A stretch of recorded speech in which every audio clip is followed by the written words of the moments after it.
and welcome to A1R Psychic Radio and Moonstruck TV.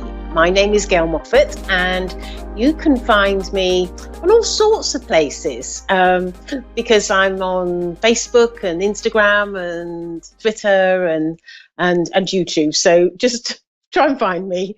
Anyway, I believe we have two callers that are going to call in, and I'm going to be doing some readings for them, which is rather exciting.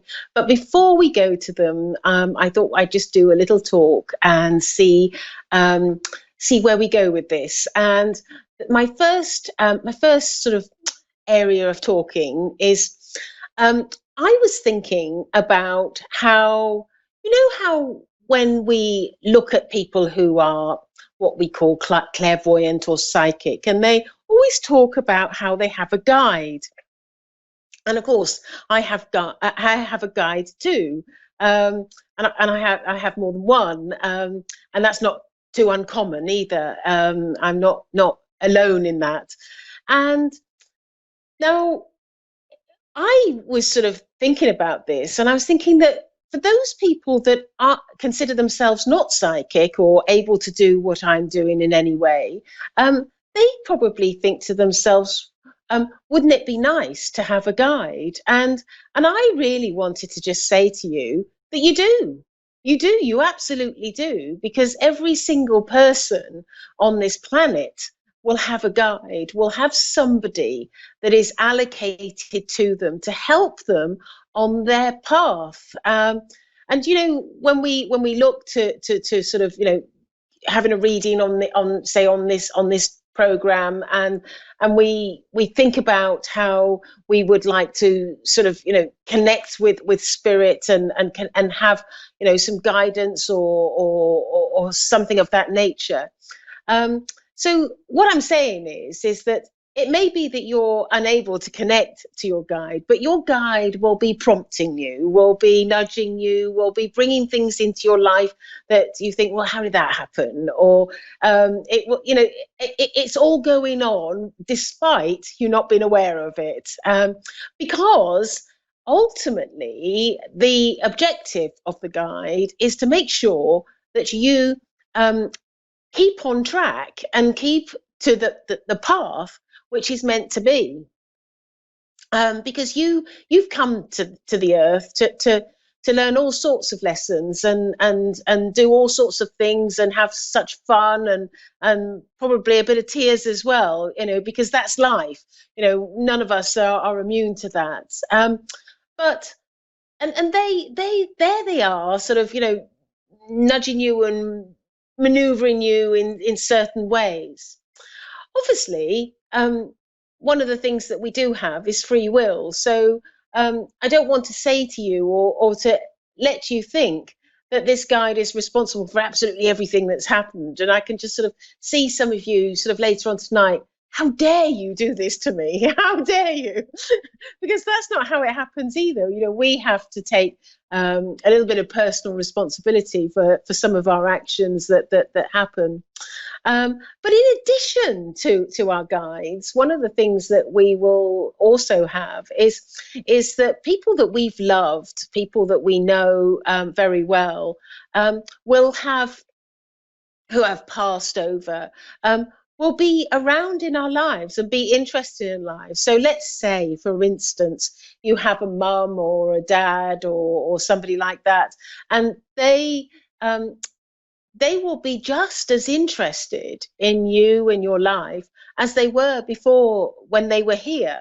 They will want to nurture you in the same way that they did when they were here. And sometimes when people didn't do the nurturing when they were over here, when they were here, and they get over there and they think, oops, I've made a mistake, and they want to put things right, and then they want to do the nurturing. So it's interesting. In what I'm trying to say is that we do have a support network around us. We do have guides and loved ones that are around us. So whatever is going on in our lives, it's always good.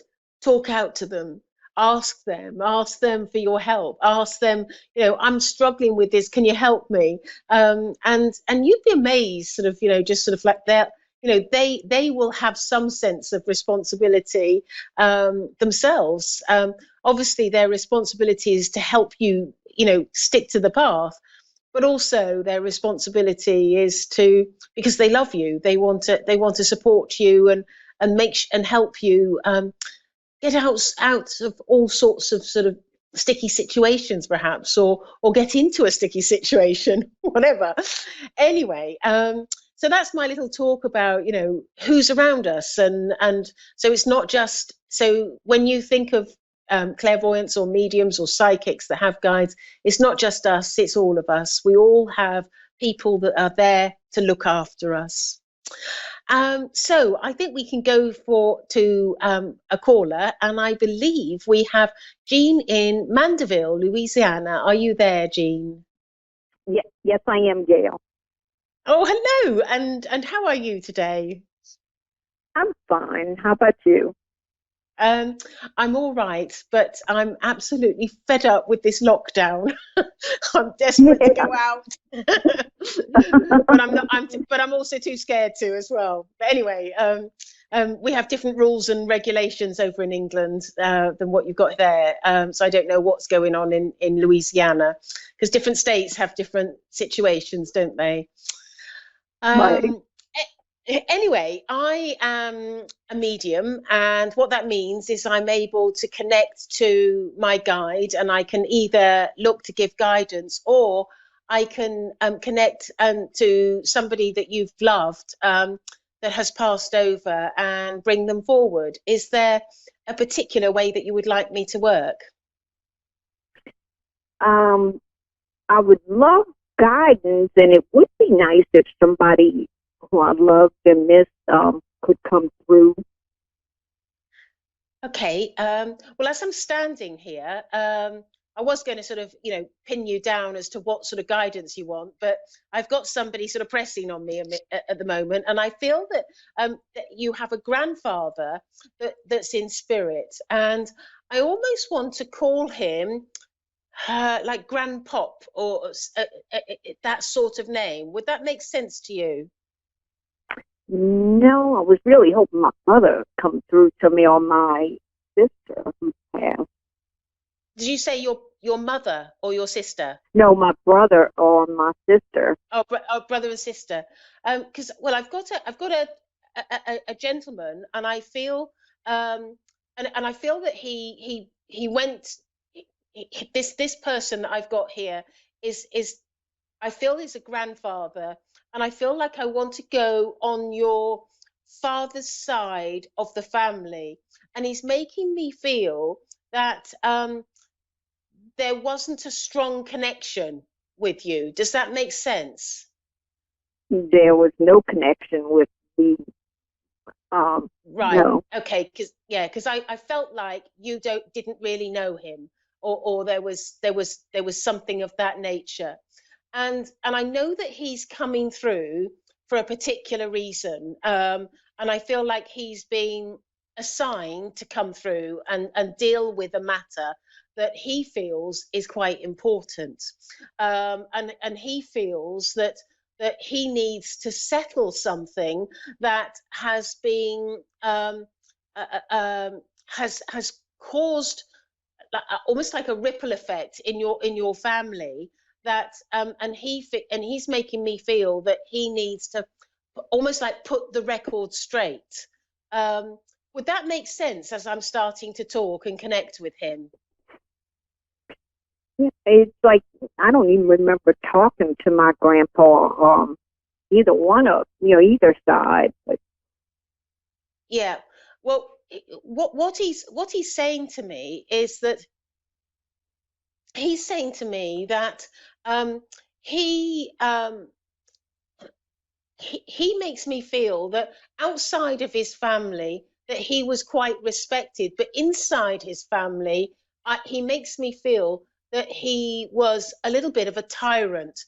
He was quite difficult and demanding, and I feel that he wasn't always kind to your father, and I feel also that um, he caused your father a lot of pain and hurt as a result of his actions.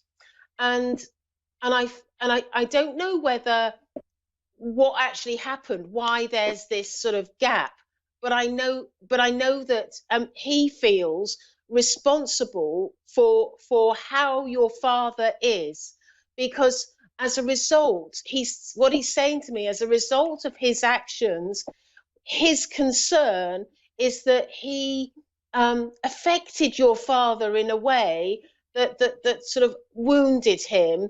And I don't mean in a physical wound. I mean more of an emotional wound. And he's saying to me that he would he feels that he feels a sort of sense of responsibility to how your father turned out, and also um, I feel like he wants to come directly to you and to make an apology, because what he's saying to me is that your father, as a result of his upbringing and the way that he was treated, ended up having how can I put this? I feel that your father, as a result of this, was didn't act in accordance with your wishes as what you would have liked for a father. Would that make sense to you? My dad was the best, most respectful man I have ever met in my life. It might have been in spite of it. I have no idea what he went through with his family. It just never talked about him. So yeah, because I do know that with your grandfather, he makes me feel that he needs to apologize to you, because he makes me feel that he has impacted your father, and in some way there was a wound that never ever got resolved or sorted out, and he's saying to me that he's saying to me that he feels that he just keeps on saying to me he's responsible for how your father um, how your father there is something with your father that he your grandfather feels that your father it's almost as though, you know how somebody went out to war and they come back from war and they don't talk about it, and they don't sort of but they've got those wounds, they've got those scars, but they don't talk about it. And I just get that feeling with him that there are some wounds and some scars that your grandfather is aware of, and is embarrassed to let you know that he would have liked to have been a better father to him. And also, in addition to that, if he feels that if he was a better father to him, then he perhaps would have had he would like to have a better connection to you, and he's making me feel that the reason why he doesn't have a better connection to you is because of the way he treated your father, and he makes me feel like there's a gap that and it's a wound that never really got healed. I don't know if that makes any sense to you, but I just followed no, the I'm word that yeah, because was being I'm given not to me. familiar. I have no idea. Okay, well, is there anyone that you can ask about this? Because I don't want to force something on you, but I do feel I got that quite clearly.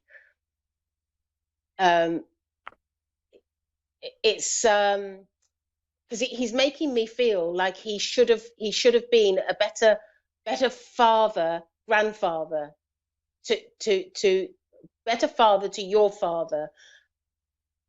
And he's saying to me that if he had changed his ways or not been so stubborn or pig-headed, he would have been in your life. And I feel like he makes me feel like he lived quite a long life as well. And I don't feel like he passed young. And because he's saying to me that, and he's just really wanting to apologize to you, because as a result of his actions, you were restricted in your family life. And I feel that your restriction is not having him in your life. But perhaps you can, is there anyone that you could ask? Because not that I know of, no. That's a shame, isn't it? Yeah. Maybe you should go to another medium then, because I feel like this is a strong message that is wanting to come through.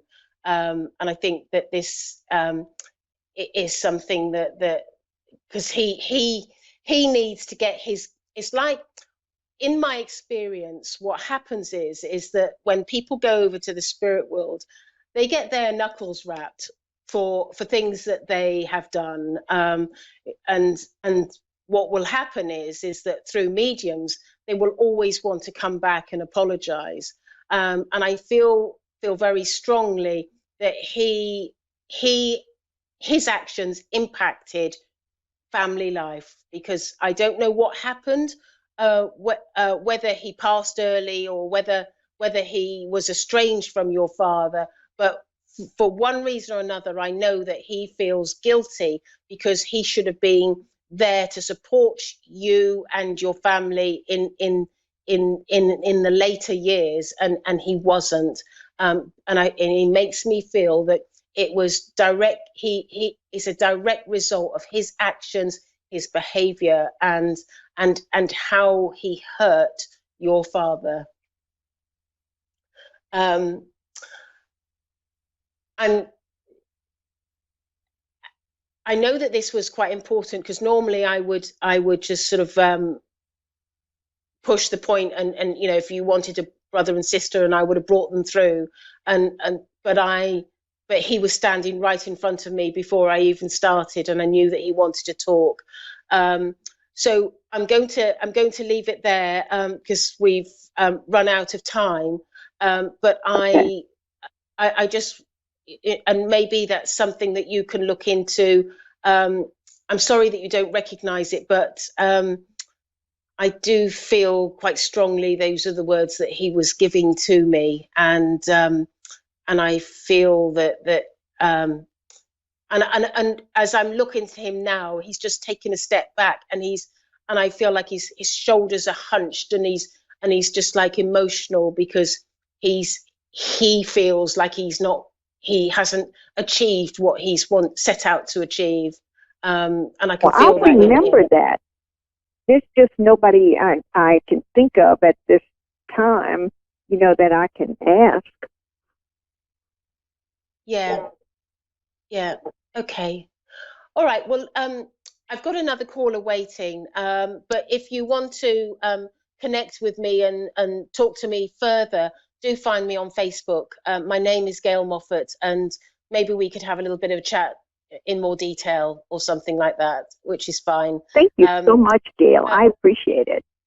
Oh, no problem. And I hope we can throw some light on this, because sometimes it's the things that we don't know about is the biggest proof about mediumship.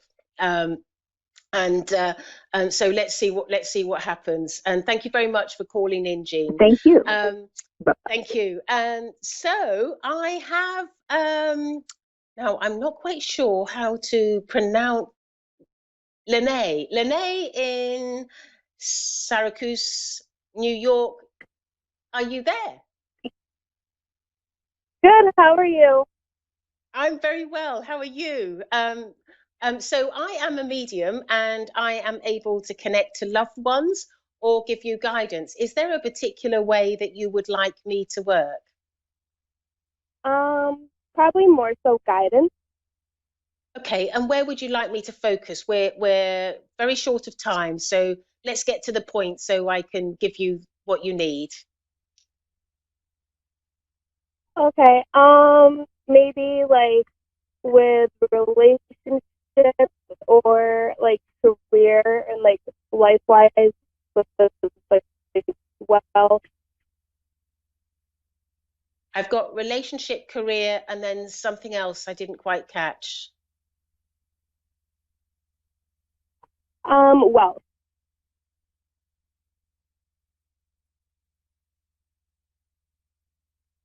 Oh, love, sorry. And is there somebody in particular that you'd like me to focus on, or to see who's going to come forward? We'll just see what happens. Right. Okay. So I have. I'm just going to go straight to my guides and see what he has to say. Um, I'm being told that you have in your love life. I'm being told that you've got yourself in a bit of a pickle more than once, and I feel like your emotions and your love life has, I feel like it's gone up and down and up and down, and I feel like that it hasn't sort of particularly run smoothly for you. Would that make sense? Yeah, definitely. And I'm being told also that you have been asking out, why can't I have that perfect relationship? Why can't I, fall in love? Why can't I? Does that make sense? Yeah. And and I feel also that one of the things that I'm being told is that your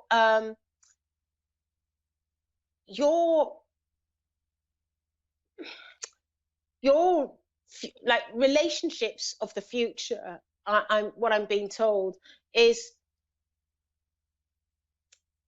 I almost feel like some of the people that you have sort of dated or been involved with or whatever, I feel like you've really had your fingers burnt.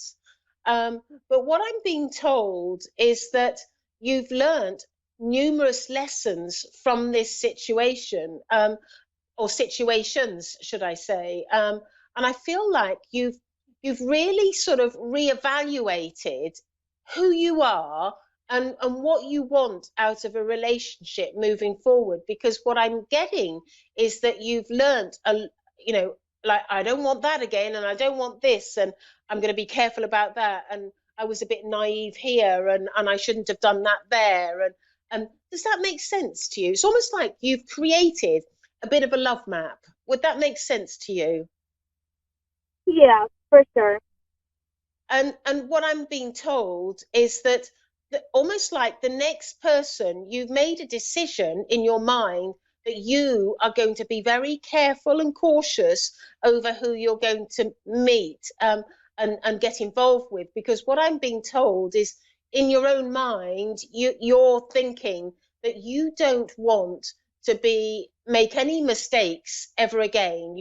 It's like you're done with mistakes, and you're quite firm in your thinking that you would like to get it right next time.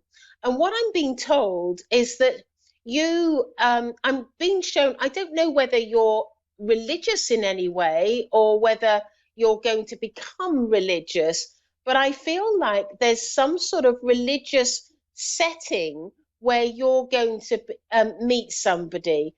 Would that make sense? And it may be just a spiritualist church, or it may be like an ordinary church. I don't know, but I just feel like there's a religious setting where you're going to meet somebody. Um, and would that make sense to you? Well, I'm not typically religious, but No, I didn't think you I'm were, also, but I felt this was something unusual as well. Like I didn't feel that you were religious, but I just get that feeling because what I'm seeing is you sat on a pew in a church holding hands with somebody, and that's how it's been shown to me. okay, Um, that's and interesting. I know, isn't it? Because I did feel straight away. I thought I don't feel she's very religious, and so I really did feel that this was something that was unusual, an unusual setting. But what I want to say is that you will meet somebody, and I don't know whether I feel like you're meeting somebody, and I feel like you're going to be encouraged in that direction, and you're going to be more open and willing to embrace the idea of. I feel like it's Christianity or religion of some sort, where you're going to embrace it because you're wanting to have a different life. You want to have somebody that's got good values and good morals and decent, and you're going to see it in that way, almost as though that somebody from this sort of environment is so different, so drastically different from anyone else that you've been involved with. And I just get the feeling that this is going to be the person that's actually going to treat you right, treats you well, and you're going to end up sort of being quite serious with him. And I'm just being told by my guide, his name's Arthur, he is going to fall madly in love with you. How about that? Sounds perfect. And I do feel that you're going to end up getting married to him as well, because I've just been shown a ring on your finger. But it's going to be massively different from anything that you've ever experienced. It's almost like you're going to reinvent yourself. Yeah, So, you almost sound like the opposite of what I go for. Yeah, that's exactly what I'm being told. Nothing like what you would normally look for, but I think it's your desire to actually have a relationship where somebody treats you right, and that's where you'd be open to it. So I want to thank you for calling in, and I hope that helps. And yeah, so thank you very much.